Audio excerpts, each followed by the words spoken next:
பொதுவாகவே இந்த கமர்ஷியல் படம் எடுத்து வைரலான டைரக்டர்லாம் நம்ம ஃபேமஸாக கேள்விப்பட்டிருக்கோம். ஒரு ஆர்ட் படம் எடுத்து பயங்கர தமிழ் சினிமாவில் தமிழ் மக்களில் வைரலான ஒரு இயக்குனர் தான் அவர்.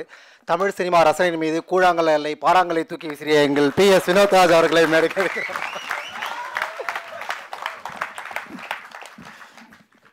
எல்லாருக்கும் வணக்கம்.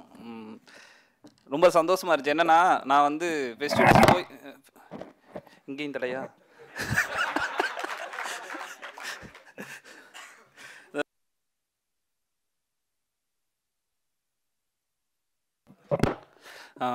ஃபெஸ்டிவல்ஸ் போயிட்டு அங்கே ஒரிஜினல் வெர்ஷன் காட்டும்போது சரி நம்ம ஆளுகளுக்கு எப்போ காட்டலாம்னு நினச்சிக்கிட்டு இருந்தோம். அதுக்கான பாசிபிலிட்டியே இல்லை.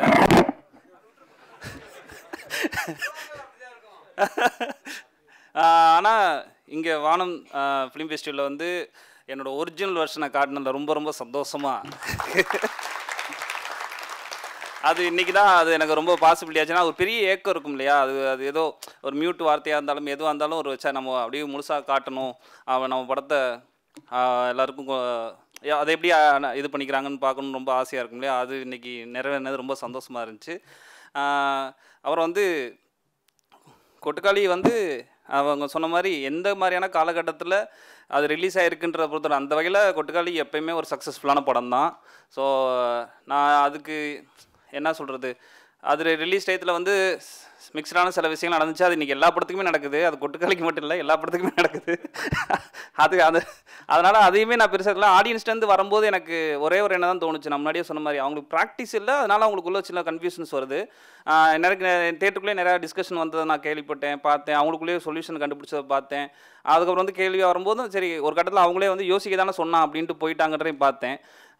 எனக்கு இண்டஸ்ட்ரியிலேருந்து வந்த அம்பு தான் நான் இங்கிட்டிருந்து வரவே வராதுன்னு நினச்சினேன். என்ன இங்கிட்டிருந்து ஒன்று வருது சம்மந்தம் இல்லாமல் அப்படின்னுச்சு. ஏன்னா இந்த மாதிரி படம் எடுத்தால் யாரெல்லாம் சப்போர்ட் பண்ணுவாங்களோ, எந்தெந்த மாதிரி இந்த மாதிரி படங்களை வந்து எடுக்கணும்னு சொல்லி இதை ஒரு ப்ராக்டிஸாக வச்சுட்ருக்க அமைப்புகள் கூட எனக்கு அந்த இதில் சப்போர்ட் பண்ணல. இண்டஸ்ட்ரியிலேருந்து சில எதிர்ப்புகள் வருது. அப்போது முக்கியமான கருத்தாக வைக்கப்பட்டது இந்த மாதிரி படம் தான் தேட்டருக்கு வரணும், இந்த மாதிரி படம் தேட்டருக்கு வரக்கூடாது அப்படின்றது.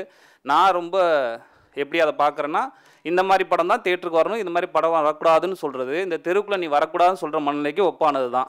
ஸோ எனக்கு அது ஒரு பெரிய மனக்கோளாறு தான் நான் பார்க்குறேன். ஸோ அதனால் அதை சொல்லிக்கிறேன். எனக்கு வந்து சினிமான்றதே ஒரு ஆடம்பரமாக பார்த்து வளர்ந்தவன் நான். அப்படிப்பட்ட ஒருத்தன் வந்து 2 படம் எடுத்துட்டேன் இல்லையா, அதுவே எனக்கு ரொம்ப சந்தோஷம் தான். ஸோ கொட்டுக்காளி வந்து அனுபவமாக யாரும் நீங்கள் இது பண்ண வேணாம், நான் ரொம்ப சந்தோஷமாக இருக்கேன். எனக்கு தொடர்ந்து அடுத்தடுத்து வாய்ப்புகள் கிடைக்கும்போது நான் தொடர்ந்து இது பண்ணிட்டு போயிடலாம். இந்த 2 படம் எடுத்ததே எனக்கு பயங்கர சந்தோஷம் தான். அப்படி இல்லையா திரும்பி போய் 10 லட்ச ரூபாவில் படம் எடுப்பேன், எனக்கு ஒரு பிரச்சனையும் கிடையாது. இன்றைக்கி அதை விட நண்பர்களுக்கு அவ்வளோ பேர் சேர்ந்துருக்காங்க. ரஞ்சிதண்ணே எனக்கு கொடுத்துருவாரு, ஒன்றும் பிரச்சனை. இங்கே இருக்க அருணனை கொடுத்துருவாரு, யார் வேணாலும் அவ்வளோ ஃப்ரெண்ட்ஸ் இருக்காங்க எனக்கு. அதனால் நான் ரொம்ப சந்தோஷமாக இருக்கேன். கொட்டுக்காளி வந்து நான் இன்னொன்று சொல்கிறேங்க, கொட்டுக்காளி வந்து முதல்ல தமிழ்லேருந்து செலக்ட் ஆன, பெர்லினில் செலக்ட் ஆன 74 வருஷம் நடக்கிற ஃபெஸ்டிவலில் வந்து முதல் தமிழ் படமாக செலக்ட் ஆச்சு. இது நீங்கள் எத்தனை கோடி கொடுத்து நீ என்னை வேல் பிரீமியர் பண்ணு சொன்னாலும் பண்ண மாட்டான். அப்போ பாருங்கள் அது கொட்டுக்காளி எவ்வளோ சம்பாரிச்சிருக்குன்னு. ஸோ அதெல்லாம் பெரிய ப்ரைடு. வரலாற்றில் அந்த இடம் கிடச்சிருக்குன்றதுல அது ஒரு பேனருக்காக இருக்கட்டும், நம்ம தமிழ் இண்டஸ்ட்ரிக்காக இருக்கட்டும், எல்லாருக்கும் சேர்த்து தான் அது ஒரு சந்தோஷத்தை கொடுக்கும். ஸோ எனக்கு அந்த மாதிரி நிறைய சக்ஸஸ் வந்துக்கிட்டே இருக்குது, நிறைய கமெண்ட்ஸ் வந்துருக்கு. இன்றைக்கி படம் பார்த்தவங்களும் அவ்வளோ தூரத்துக்கு வந்து இன்றைக்கி படம் பார்த்தோம் நம்ம ஆடியன்ஸ் தான். ஸோ அவங்களுக்கும் அவ்வளோ பிடிச்சி பேசினாங்க, ரொம்ப சந்தோஷமாக இருந்துச்சு.